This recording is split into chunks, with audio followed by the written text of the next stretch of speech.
রাজধানীর আখাউড়া রোডস্থিত এক বাড়ি থেকে মৃতদেহ উদ্ধারের ঘটনায় তীব্র চাঞ্চল্য ছড়িয়ে পড়েছে। পুলিশ অকুস্থলে পৌঁছে এক ব্যক্তিকে আটক করেছে বলে প্রাথমিকভাবে জানিয়েছে। আখাউড়া রোডস্থিত রতন চৌধুরীর বাড়ি থেকে মৃতদেহ উদ্ধার করা হয়। মৃত ব্যক্তির নাম শোভাগত চক্রবর্তী ওরফে অভিজিৎ বলে জানা গেছে। তার বাড়ি যোগেন্দ্রনগর রেন্টান্স কলোনি এলাকায় বলে প্রাথমিকভাবে সে খবর। এবং আর্থিক লেনদেনের কারণে এই হত্যাকাণ্ড হতে পারে বলে প্রাথমিকভাবে কয়েকটি বিষয়ের মধ্যে এই বিষয়টি উঠে এসেছে।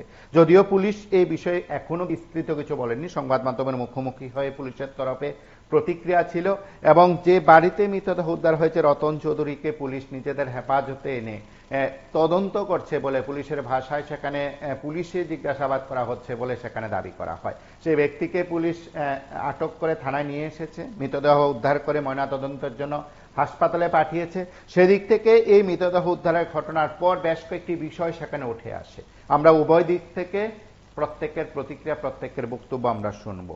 যে বক্তব্য, যে বাড়িতে মৃতদেহ উদ্ধার হলো সেই বাড়ির লোকজনদের বক্তব্য অবশ্যই রয়েছে। রতন চৌধুরী সংবাদ মাধ্যমের মুখোমুখি হয়ে প্রতিক্রিয়া ব্যক্ত করেন। তার স্ত্রীও তার প্রতিক্রিয়া ব্যক্ত করে ঘটনার সম্পর্কে নিজেদের বক্তব্য উপস্থাপন করেছেন। আমরা একবার শুনবো তারা কি বলছেন। আমার কিছু বলার নেই, ওটা আমি ছিল এখন মানে সুইসাইড করেছে কি করেছে এটা পুলিশ ইনভেস্টিগেশন বলবে। এটা কি আপনার বাড়ি? হ্যাঁ। আপনার নাম কি? রতন কুমার। তা আপনার সাথে উনি কালকে রাত ছিল? হ্যাঁ। তো আজকে এরকম ঘটনা হয়েছে, কেউ বলছে এটা মার্ডার করা হয়েছে, কি বলবেন? এখন আমার তো এটা মধ্যে কিছু বলবো, এটা পুলিশ ইনভেস্টিগেশন। রতন কুমার চৌধুরী বলবেন। রতন কুমার চৌধুরী কি করেন? আমি বেসিক্যালি কনস্ট্রাকশন ব্যবসা। কেউ বলছে আপনার আর্থিক লেনদেনের কারণে ওনাকে মার্ডার করা হয়েছে বা ওনাকে মারা হয়েছে। কে কি বলছে এটা আর্থিক লেনদেন তো আছে বটেই, এই জন্য আর্থিক লেনদেন আছে, কিন্তু আপনি স্বীকার করছেন না যে আর্থিক লেনদেনের কারণে ওনাকে মারা হয়েছে এমন কোনো না। কালকে শুধু আমার হাজবেন্ডটা খেয়ে দিয়ে গেল, উনি বলেছে ওনার কাছ থেকে স্যার আমরা অনেক টাকা পাই। কার কাছে? ওই অভিযোগের কাছে, 87 এর মতো। আচ্ছা, লাক্স। তো উনি ওনার বলে জায়গা আছে মোহনপুরে, উনি বলেছে জায়গা বিক্রি করে এই টাকাটা আমাদের দিয়ে দেবে, লিখে মানে ইয়ে করবে। তারপরে তো স্যার ওরা গেল, জায়গা দেখাতে নিয়ে গেল, জায়গাটাকে দেখিয়ে আসলো, তারপরে বললো যে আমি যেভাবে জায়গা বিক্রি করে আমি টাকা দিয়ে দেবো। উনি আমার বাড়িতে প্রায় খাওয়া দাওয়া করতো, দুপুরবেলাও আসতো, খাওয়া দাওয়া করতো, গল্প করতো। আমার বাড়িতেও, কলকাতা বাড়িতেও গেছে, খাওয়া থাকতো। ওখানে গিয়ে একটা জায়গা জমির ব্যাপারে ওনার সঙ্গে মানে পার্টনারশিপে নিয়ে আছে। হ্যাঁ, আমার হাজবেন্ডকে, আমার হাজবেন্ড টাকা দিয়েছিল, উনি জায়গা কেনাবে বলেছিল এরকম। তারপর এইটুকু আমি জানি। এবার আসলো স্যার, খাওয়া দাওয়া করলো, চা দিলাম, ম্যাগি করে দিলাম, খেলো, ভাত টাত খেলো, আমি ইয়ে দিলাম। ও আজকে সকালবেলা নিয়ে যাবে মোহনপুরে জায়গা দেখাবে। হ্যাঁ, মোহনপুর জায়গা দেখাতে নিয়ে যাবে। তারপর আমি বললাম, তখন আমি লুঙ্গি দিলাম, আমরা ফ্রেশ হলো, ফ্রেশ তো সে ভাত টাত খেলো, কে আমরা 3 জন বসে এখানে গল্প টল্প করলাম। গল্প টল্প করে ফেলে এরপর আমি সকালবেলা চায়ের জন্য ওনাকে ডাকছি, দরজা খুলছে না। তো কেউ কেউ বলছে যে এটা টাকা লেনদেন কারণে ওনাকে মারা হয়েছে, কি বলবো? মারবো কি করে স্যার? মারলে তো কি আমরা ভেতর থেকে দরজা পাবো তো মারবো?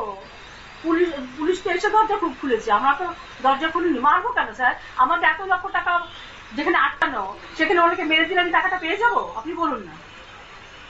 কেউ এই বোকামি কেউ, তাহলে উনি নিজে থেকে যদি মৃত্যুবরণ করে থাকে কিসের জন্য করবে সেটা উনি জানে। উনি ভাবছে যে এতগুলো টাকা আমি রিকভারি করবো কি করে, এতগুলো টাকাটা দেবো কি করে। এটা থেকে ডিপ্রেশন থেকে উনি এটা করেছে। আমি যদি মারি আমি টাকাটা পাবো কি? আপনার বুঝি যে আসলো না, মারবো কেন? যেখানে আমি 1 লক্ষ টাকা পাই ওনার কাছে। আমার তো সব প্রমাণ আছে, 3টে চেক দিয়েছে আমাকে, 3টে চেক আমাকে দিয়েছে, চেক বাউন্স।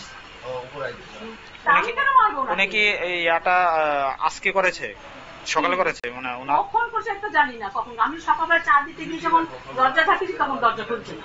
সকালে কি ওনার সাথে কথা হয়েছিল? না, কালকে রাত্রিবেলা তো ভাতটা খেয়েতে উনি শুলো, তখন তো আমরা এই ঘরে ঘুমালাম, উনি এই ঘরে ঘুমালো।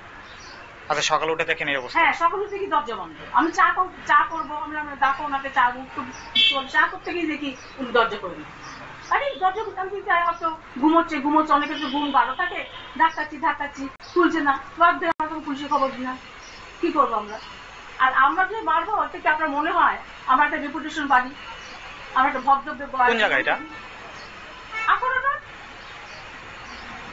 আপনার বাড়িতে এরকম একটা লাশ পাওয়া গেল, সবাই বলছে যে আপনারা এটার সঙ্গে দায়ী আছেন। কি দায়ী? আচ্ছা শুনুন, এখন তো অনেকে অনেক কথাই বলবে স্যার, এখন তো অনেক কথাই বলবে। আমি যেখানে টাকা পাই 1 লক্ষ টাকা, লোকটাকে মেরে দিয়ে কি আমার টাকাটা পেয়ে যাবো? আপনি বলুন না, নাকি আমরা সেই পরিবারের মানুষ যে আমরা খুন খারাপি করবো? আপনার হাজবেন্ড কি করে? ব্যবসা করে। কি নাম ওনার? রতন চৌধুরী। কতবার বলা রতন চৌধুরী। আপনারা শুনলেন সেখানে রতন চৌধুরীর বাড়ির বক্তব্য, রতন চৌধুরীর বক্তব্য, রতন চৌধুরীর স্ত্রীর বক্তব্য, এবং সে মৃতদেহ উদ্ধারের পর সে মৃতের পরিবারের তরফেও বিস্ফোরক অভিযোগ করা হয়েছে। আমরা একবার তাদের বক্তব্য শুনবো। সকালে জানতে পেরেছি যে ব্যাপারটা, যে এরকম রকম হয়েছে, আমাকে ফোন করেছিল সন্ধ্যাবেলা। তো আসার পর যে শুনলাম যে বাইক নাকি গোবাজারে ছিল, আর উনি এখানে, আর বাড়ি ওনার বাড়ি হচ্ছে যোগেন্দ্রনগর। আর যোগেন্দ্রনগর থেকে এখানে কি করে আসছে, নিশ্চয়ই কিডন্যাপ করে নিয়ে আসে, কিছু না কিছু তো একটা হবে। ওইখান থেকে এখানে কি করে আসবে? উনি যে বলছেন যে সবসময় আসেন, ঠিক আছে, তা আসলে উনাকে ঘরে কেন একা রেখেছে, বা মোবাইলটা কেন বাইরে, চার্জিং এর বাইরে কেন ছিল? ঘরে তো থাকতে পারতো, ওনার সাথে থাকতে পারতো। মোবাইল নাকি ওনারা রিসিভ করেছে, যারা ওই যে স্টাফগুলা আছে তারা বললো নাকি ফোন করলে অন্যরা ফোন করছে, ওনার ফোন উনি রিসিভ করতে পারছেন না। এখন এটা থেকে কি বোঝা যায়, তো আপনারাও দেখবেন, কারণ এটা আমরা থেকে আপনারা ভালো বুঝবেন। কি মনে হয় ওনাকে কি মারা হয়েছে? একটা জায়গায় কিডন্যাপ করে আনে ইয়ে করা তো মানে কি, যত ওয়ান টাইম করতে এটাই হয়। কারণ আমরা একটা পাখিকে রাখতে গেলে আমরা পারমিশন দিতে হয়, একটা মানুষকে ধরে এনে ঘরের মধ্যে রেখে দেবে, তো এটা তো হয় না। কি কারণে ওনাকে রাখা হয়েছিল? এটা তো জানতে এখনো জানিনি কিছু, কারণ জাস্ট আমি শুনে আসলাম, ওরা স্টাফরা তো যারা বলছে শুনতে পাচ্ছি যে উনি নাকি খুব ভালো, এরকম করার মুরগিই না। কারণ আমিও যতটুকু জানি, কারণ আমার মেয়ে শ্বশুর হয়, কারণ যতদিন দেখেছি ওনার প্রতি আমি কোনোদিন দেখিনি যে মানে বাজে কোনো বিহেভিয়ার বা যে কোনো, এবং সবার সাথে ফ্রেন্ডলি কথা বলে এবং হাসি খুশি থাকে, কারণ এরকম করার মতো। তাহলে আপনারা বলতে চান ওনাকে মারাই হয়েছে? না হলে দেখুন, ইহা থেকে আছে মরার তো বহু জায়গা ছিল, তো এখানে এসে মরবে কেন? আপনি এই ঘরের ভিতরে আসবে কেন, আর এইখানেই আসবে কেন? ওনার বাড়ির সাথে লোকের সাথে যোগাযোগ করতে দেওয়া হয়নি কেন? কারণ ওনার ছেলে আছে, মিসেস আছে, ওরা নাকি বারবার ফোন করেছে, অন্যরা রিসিভ করেছে ফোন নাকি বাইরে চলে এসে পেয়েছে, বাইরের মধ্যে ইয়েতে লাগা। কোথায় থেকে কোথায় আনা হয়েছিল ওনাকে? কোথা থেকে অ্যাকচুয়ালি বাড়ি তো ওনার বনকুমারী যোগেন্দ্রনগর, আর ওনাকে শুনেছি ওনার বাইক নাকি গুলবাজার। তো গুলবাজার থেকে এখানে কি করে আসলো? কোন জায়গায় এটা? কোন জায়গা এটা? কোন জায়গা এটা? গুলচক্কর 11 রোড, নিরঞ্জ্যোতির ঠিক অপোজিটে। আচ্ছা আচ্ছা। তাহলে অনেকে বলছে আর্থিক লেনদেনের কিছু একটা ব্যাপার আছে। এটা দেখুন, এটা স্যাররা দেখবেন, আপনারা আছেন, আপনারাও দেখবেন, সবাই মিলিয়ে দেখবেন কি হয়েছে। এখন আপনারা কি দাদা কি কারণে মারতে পারে এটা তো আমরা কইতে না, হয়তো তারা কোনো লেনদেন আছে, এটা আমরা ঠিক সঠিক করতে পারি কি লেনদেন আছে কি। লাস্ট কোন সময় কথা হয়েছে আপনার? লাস্ট আমরা লগে কালকে রাতে 10টার সময় কথা হয়েছিল। আমার ফোন করে কইতেছে আশা দি কই আছেন? আমি বলছি স্যার বাড়িতে আসছি। আপনি ভালো? আমি বলছি স্যার আপনি ভালো আছেন? কেন কইছে হ্যাঁ আশা দি আমি ভালো আছি, কোনো চিন্তা করেন না, আমি বাড়িতে আসছি। আমি বলছি স্যার আমার কোনো প্রবলেম আছে না? আমরা কোন আমরা সব অফিসটা বানি কোন আশা দি আমার কোনো প্রবলেম না, আমি বাড়িতে আছি, সুস্থ আছি, ভালো আছি। এরপর দুপুরবেলা আমি জানি ফোন করছি, আজকে গতকালকে আমরা একটা টাকা দেওয়ার কথা আসলো, আমরা ডিস্ট্রিবিউটারের টাকা দেওয়ার কথা আসলো, তখন ফোন করছি ওরে বাসা দিয়ে বিলটা পাস হয়ে গেছে গা, আপনি 2:30টার সময় আয়েন, 2:30টার সময় এসে অফিস থেকে নিয়ে যান। এরপর 11:30টার সময় তাদের লোকের কথা হয়েছে। যখন আমি 2টার সময় ফোন করছি তখন একটা ছেলে ফোন করছে, ফোন করে বলতেছে আপনাকে ফোন করছেন কেন? তখন আমি বলছি দেখেন আপনার সাথে কোনো কথা নাই, অভিজিৎ দার কাছে দেন, অভিজিৎ দার সাথে কথা আছে, কোনো অভিজিৎ দার সাথে আপনি কোনো কথা বলেন। যিনি মারা গেছে ওনার নাম কি? ওনার নাম, ওর ডাক নাম হয়েছে অভিজিৎ, এমন শিশুবাগত চক্রবর্তী। আর যার বাড়িতে আছে ওনার নাম হয়েছে রতন চক্রবর্তী। তারা দুজন কি হয়? তারা মনে হয় বিজনেস পার্টনার, আমরা একজাক্টলি স্যার আমরা কইতে পারি তারা দুজন বিজনেস পার্টনার। তাহলে কি মনে হয় যে টাকা লেনদেন কারণে আপনারা মনে হয় এটি। যিনি কাজ করতো ওনার বাড়ি, ওনার বয়স কত? ওনার বয়স মনে হয় 59। একজন বাড়িতে আপনার এরকম একটা মৃত্যু, আপনাদের চিন্তা করে দেখুন না, হ্যাঁ যদি নিজের ইচ্ছাকৃত মারা যায় তাহলে পার্টির নিচে গেলে নিচে গেলে মাটির নিচে কেন এরকম ভাবে? যদি কারোর উপর সন্দেহ আছে আপনারা? আর সন্দেহ তো তাইনের উপর ওই তাইনের বাড়ির যখন যার বাড়ি তাইনের উপরই তো আমার সন্দেহ। তাইনের বাড়িতে আজকে আচ্ছা বল। হ্যাঁ তাইনের বাড়িতে যখন আটকানো, এটা তাইনের তাদের বাড়িতে হেরে রাহনের উদ্দেশ্যটা কি তা কাজ সারছে তাদের বলে বাড়ি যাও তোমার বাড়ি তো এখানে 20 মিনিটের রাস্তা। আচ্ছা আচ্ছা 10টার সময় থেকে তাদের ফোন করতেছি আমি কারে অভিজিৎ স্যার তাদের নাম মানে অরিজিনাল নাম আর আমরা নাকি অভিজিৎ দা আর কি। তো মানে আমি ফোন করছি আপনি অভিজিৎ দা কই আছেন, এবারে অভিজিৎ দা ফোনটা ধরছে না, ধরছে একটা ছেলে ধরে সেটা করছে তাই ব্যাংকের কাজে আছে, ব্যাংকের মধ্যে টাকা পয়সা লেনদেন করতেছে, এই আপনার লোকে পরে কথা বলবো।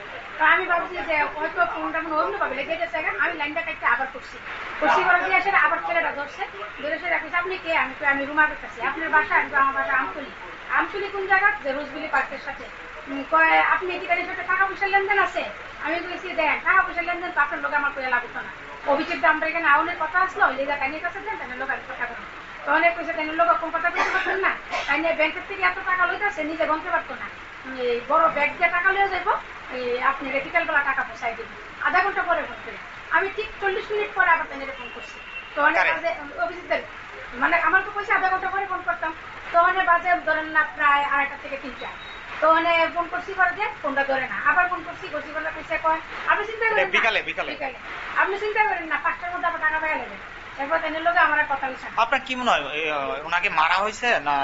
না আমার কাছে মনে হচ্ছে ওনাকে মারা হয়েছে, কারণ একটা মানুষ দাঁড়ানো অবস্থা কিভাবে মরবো স্যার, কি কারণে মারতে পারে, কি কারণে মানে তো আমরা বুঝতে পারতাম না তাদের সাথে কোনো লেনদেন আছে না কোনো কিছু আছে। আপনি কি হন? আমি তাইনের ডিস্ট্রিবিউটর, তাইনে একটা কোম্পানির তাইনের সাথে আমরা কাজ করি। তাহলে কি কোম্পানিতে কাজ করেন? আরিগোবাটি কোন জায়গা? কোন জায়গা? মেট্রো বাজার আয়ুর্বেদিক কোম্পানি। আয়ুর্বেদিক কোম্পানি। খুব ভালো লোক, আমরা অনেক বছর ধরে জানিয়েছি প্রায় 17-18 বছর ধরে। এখানে যেন আজকে ওনার লাশ পাওয়া গেছে বা যে অবস্থা আছে আপনি কেমনে জানছেন? না কেমনে জানছি বলতো প্যানেল লগে লাস্ট কত হয়েছে আমার রাত 10টায়, যে আমার কইছে রুমাদি আপনি রিজিকের রেজাল্ট আপনি একটু সারেন বন্যাবেলা, আমি আপনি 3-4 দিনের মধ্যে আপনার বাড়িতে আমু যে একটা রেজাল্ট আছে আমি রেজাল্টটা করে মীমাংসা করুন। আপনি কি বলতে জানান আর্থিক লেনদেনের কারণেই তাই মারা হয়েছে? আমি একটু আপনারা শুনলেন সেখানে উভয় দিক থেকে যে বক্তব্যগুলো উঠে আসছে সেই বক্তব্যগুলো শুনছেন, পুলিশ কি বলছেন আমরা একবার শুনবো। এখানে কি দেখছি ওই রতন কুমার চৌধুরীর বাড়িতে দোতলাতে একটা বদ্ধ রুম পরে আমরা এটা ড্রপ বানিয়ে দিচ্ছি, একটা রুম বসেছি সিলিং ফ্যানে, কিন্তু এখন আমরা ইনভেস্টিগেশন চলতেছে কি সুসাইড না মার্ডার। কার বাড়িতে পাওয়া গেছে এটা? রতন কুমার চৌধুরী কি কারণে সুইসাইড করেছে এবং কিছু জানতে পেরেছেন? বা তারা দুজনে পার্টনারশিপ কন্ট্রাক্টর, কালকে রাত্রে 1:30টায় তাদের বাড়িতে আইছিল মানে তাদের বর্তমানে তাদের গাড়ি দিয়ে আইছিল। কার সাথে?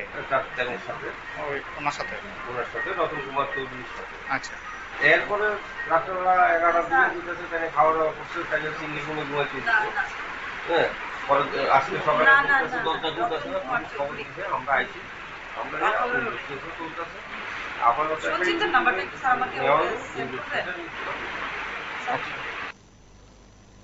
আপনারা শুনলেন সেখানে পুলিশের তরফে কি বক্তব্য, সংশ্লিষ্টদের কি বক্তব্য। এই ঘটনায় পুলিশ নিরপেক্ষ তদন্ত করে প্রকৃত মৃত্যু রহস্য উদ্ঘাটনে সক্ষম হবে কিনা সেটা সময় বলবো। আপনার সঙ্গে থাকুন, দেখতে থাকুন PB24।